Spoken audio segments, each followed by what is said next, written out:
and why Islam is so misunderstood in the West.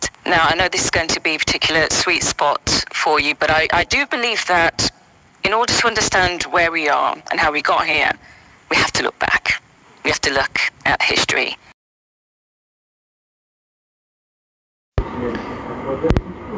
Karen Armstrong তার বইয়ের প্রথম অধ্যায়ে ইসলাম এবং খ্রিস্টান সংঘর্ষের মূল কারণ খুঁজতে চেষ্টা করেছেন। A biography of the prophet বইতে তিনি এ সম্পর্কে আমাদের একটি ধারণা দিয়েছেন। মুসলিম এবং খ্রিস্টানদের মধ্যে যে সংঘর্ষ, এটি মূলত শুরু হয় 850 সালে স্পেনের কর্ডোভায়। কর্ডোভা স্পেনের একটি বিখ্যাত সিটি। একটি বাজারে কয়েকজন আরব খ্রিস্টান সেন্ট বা সাধু পারফেক্টাসের কাছে জানতে চায় যে নবীজি ও যিশুর মধ্যে সেরা কে।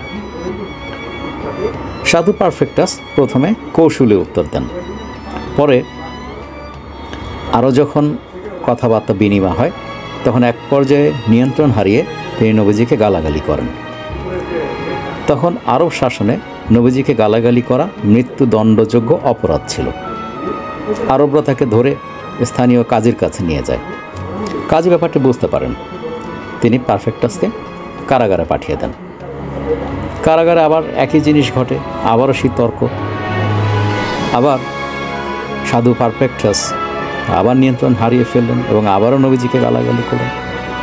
তাকে তখন মৃত্যুদণ্ড দেওয়া হয়। এই যে পারফেক্টাসের মৃত্যু, এটি মূলত মুসলিম এবং খ্রিস্টান সংঘর্ষের সূত্রপাত ঘটে। সাধু পারফেক্টাস খ্রিস্টানদের কাছে বীর হয়ে যান। মূলত এই যে তর্ক, এই কূটকৌশলী তর্কের মাধ্যমেই মূলত দ্বন্দ্বের শুরু হয়। ধন্যবাদ। ক্যারেন আর্মস্ট্রং তার নবীজির জীবনী a biography of the prophet এখানে আরেকটি বিষয় নিয়ে আলোচনা করেছেন, কেন মুসলিম এবং খ্রিস্টানদের এই পরস্পর বিরোধী অবস্থান। অনুবাদের 33 নম্বর পেজ।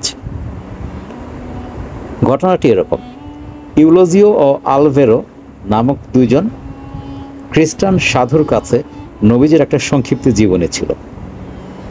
এই জীবনীতে নবীজিকে ভুলভাবে উপস্থাপন করা হয়েছিল। বলা হয়েছিল ইসলাম খ্রিস্টান ধর্মের একটি বিকৃত রূপ, এবং ইসলামকে এই জীবনীতে সেভাবে উপস্থাপন করা হয়েছে। ফলে ইসলাম ও খ্রিস্টান পরস্পর মুখোমুখি অবস্থানে চলে আসে।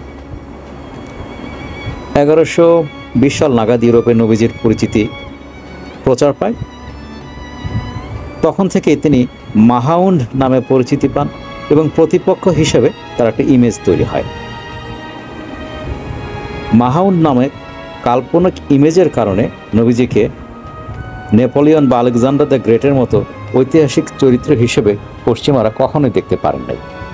তার মানে মোট ব্যাপারটাই শুরু হয়েছিল একটি সংক্ষিপ্ত জীবনী এবং সেই জীবনের ভুল একটি উপস্থাপন হিসেবে।